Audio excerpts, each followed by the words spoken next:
Hey, this is Mark Andrews, and welcome to the first edition of OCFOA Plays of the Week. Let me start out by saying that all the direction and instruction provided in these videos has been approved by the OCFOA Instructional Chairman. We're going to discuss unnecessary roughness, flagrant fouls, blocks below the waist, and horse collar fouls. Here we go. So for 2015, we're introducing some new concepts. First, we're going to talk about defenseless player. Now, defenseless player has been around for a couple of years, but we're really emphasizing the unnecessary roughness fouls against the defenseless player. Let's take a look at what the points of emphasis has to say. 2015 points of emphasis. Players need to have respect for the game and their opponents. Any action which includes identifying and taking aim on an opponent who is not aware of any pending contact increases the potential for serious injury to one or both players and must be avoided. If the contact is judged as flagrant, the offending player will be disqualified and in most states will miss the next contest. If we really look at this statement, there's a lot here. NFHS is discussing defenseless player, unnecessary roughness, and flagrant fouls. We're going to look at all of those in the upcoming clips. But first we need to talk about what unnecessary roughness is.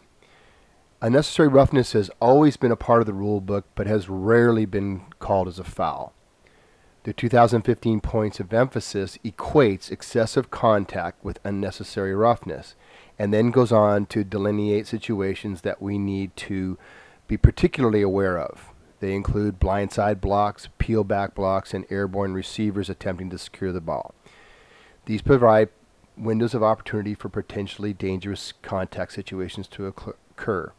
Players leaving their feet, launching, and initiating contact should be penalized immediately for unnecessary or excessive contact.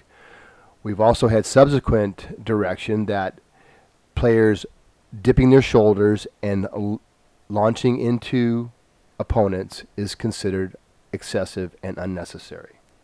So NFHS has given us 3 criteria in which to evaluate unnecessary or excessive contact. They are: does a player have a legitimate chance to make a play? Does the player receive a blindside hit? And was the contact unnecessary or excessive?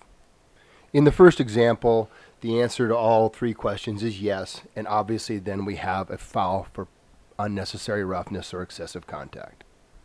This next example is making the distinction that even if you have a blindside hit, if it's not unnecessary or excessive, it's not a foul. So if we get a blindside hit with a hand block, for instance, that's legal. We're going to let it go. No foul. This next example is pretty obvious, and I'm not even sure why it was included in the points of emphasis. Basically, it says if a player has a legitimate chance to make a play and he doesn't receive a blindside hit and it's not unnecessary or excessive, it's legal. No kidding. This final example covers a foul that we've always called. Basically, a player not involved in the play is hit. It doesn't matter if it's excessive. It doesn't matter if it's a blindside. It is a personal foul. So let's get to some videotape. This first clip is from a game that my crew did, Edison versus Servite. We're going to have 2 fouls in this play. I'm just going to let it run. Watch the players that are highlighted. Now we're going to run this from several angles and in slow motion. I'm going to let you watch that one more time in real time. It's only going to freeze to highlight the players.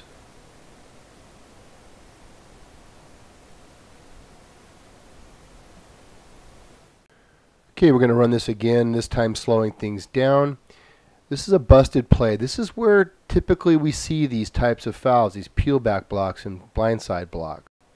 Servite number 14 is going to hit Edison number 5 with a blindside block, and subsequently Servite number 66 hits Edison number 9 with a blindside block.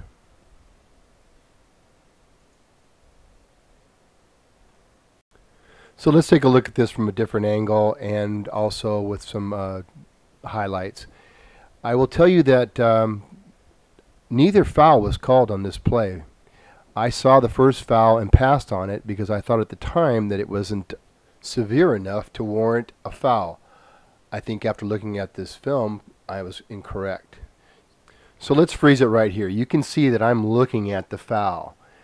And the question is, does it meet the criteria for excessive contact or unnecessary roughness?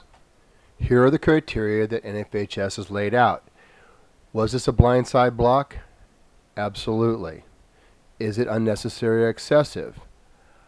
At the time, I didn't think so, but looking at it on film, Servite number 14 delivers a blow with the shoulder.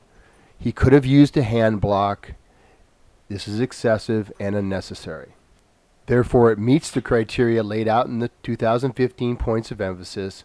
This should have been a foul. Now, as I said, we actually had 2 fouls in this play. Watch Servite number 66 hit number 9 in the helmet. I missed this because I was concentrating on the previous foul and the ball carrier. This is a foul that I'm seeing missed a lot in film. Generally, the foul occurs ahead of the ball carrier. The flank official is concentrating on the action at the point of attack. Somebody else on the crew, most likely the back judge, needs to get this. These next 2 fouls were not missed. As a matter of fact, there are 2 flags on each foul. But I believe they are flagrant as well. I'd like you to take a look at them. But before we look at those clips, let's take a look at the definition of a flagrant foul found in Rule 2. A flagrant foul is a foul so severe or extreme that it places an opponent in danger of serious injury and/or involves violations that are extremely or persistently vulgar or abusive conduct.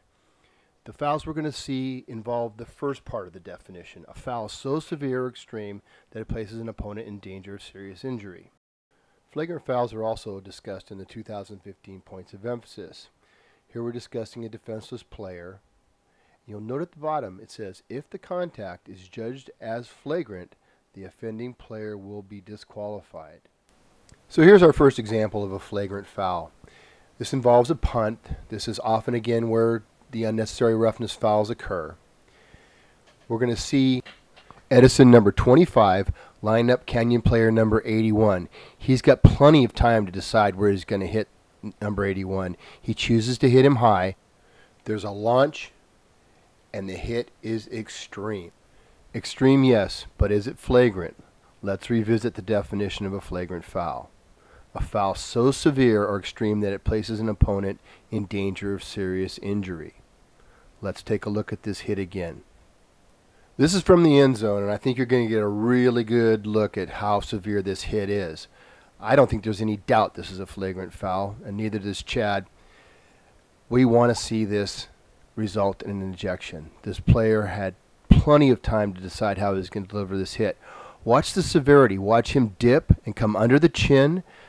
The hit is so severe the helmet comes off. The player is obviously hurt. He may be unconscious at this point. This is a flagrant foul. So here's a second example of a flagrant foul. This is again on a punt. You're sensing a pattern here. Watch Yorba Linda number 42 line up Valencia player number 56. We're going to see it in real time here. Now we're going to run it back from the side. I'm going to freeze it so you can see the action. Yorba Linda number 42 is going to enter the screen right at the left side. We're going to freeze it there. He's lining the player up now. He's got plenty of time to decide where he's going to hit. He delivers the blow under the chin. There's helmet contact. There is a launch. This is a flagrant foul. We're going to run this one more time from the end zone. Watch the player I just highlighted. He's the one that commits the foul. This view really illustrates how much time this player had to decide that he was going to foul this player. He's got him fully lined up. Watch the way he delivers the blow, dips the shoulder. You see the head snap back from this angle. It's really severe. One more time. We're going to slow it down even more. The player circled is Valencia number 56, the player that gets injured on this play. Watch the hit. We see the dip, the launch, strike with the crown of the helmet. This is the first concussive act. This is what Matt Sumstein refers to as a double concussive foul. 56 is going to hit the ground. His head is going to snap back. This is the potential second concussion. We've got to put a stop to this.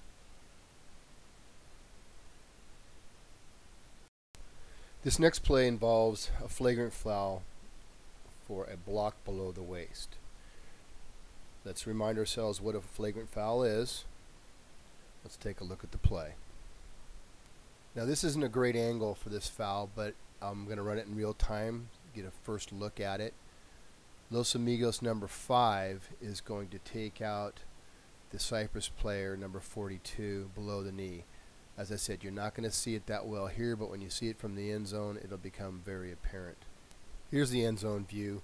Los Amigos number 5 is going to enter from the bottom of the screen. I'll freeze it and highlight him as soon as he comes in. We'll take a look at the low block. As I stated before, there wasn't a foul called on this play, so we're also going to look at why we missed it. So here comes Los Amigos number 5. I'm going to slow this down. He's going to deliver the block to number 42 right there. Comes in low. He had all day to decide to do this. He hits him not only below the waist, but below the knees. This is an illegal act. It's flagrant. We've got to get it. Now I'm going to show you why we missed it. If you look at everybody's eyes, they are not on the block. And that's not a criticism of this crew. We miss these kind of fouls a lot. What we want to do is figure out why we're missing these calls.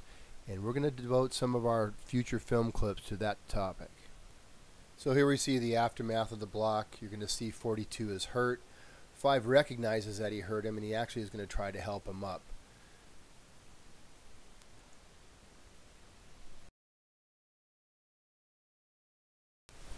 This last play of the week involves a horse collar foul. Let's take a look at the components of a horse collar foul before we look at the clip. Rule 943K. No player or non-player shall grab the inside back or side collar of the shoulder pads or jersey of the runner and subsequently pull, backward or sideward, that opponent to the ground. So we have 3 components of a horse collar foul. One involves the collar of either the jersey or the shoulder pads. If we have a pull of any other part of the jersey or the shoulder pads, it is not a horse collar foul. The second component involves a pull backward or sideward. And what that means is if we have a hand inside the collar and the runner is pulled forward, it is not a horse collar foul. The last component is that the horse collar must bring the opponent to the ground. That means if a defender grabs the offensive player by the collar and stands him up or delays him and he's subsequently tackled by a teammate, that's not a horse collar. If the defensive player grabs the opponent by the collar and lets him go and subsequently tackles him, that's not a horse collar either. So let's take a look at this play. We've got a quarterback scrambling up the middle. He breaks away. This type of pursuit is generally where we see a horse collar foul occur. Do we have the components for a horse collar? We've got a hand inside the collar of at least the jersey, probably the shoulder pads. We'll go slowly forward. He's being dragged down backwards and to the ground. We have all 3 components. And you can see that number 1 is hurt, and that's why these fouls are illegal. That's it for our inaugural edition of OCFOA Plays of the Week. I hope you learned something. If you have any feedback for me, feel free to email me. You can find my email in Arbiter.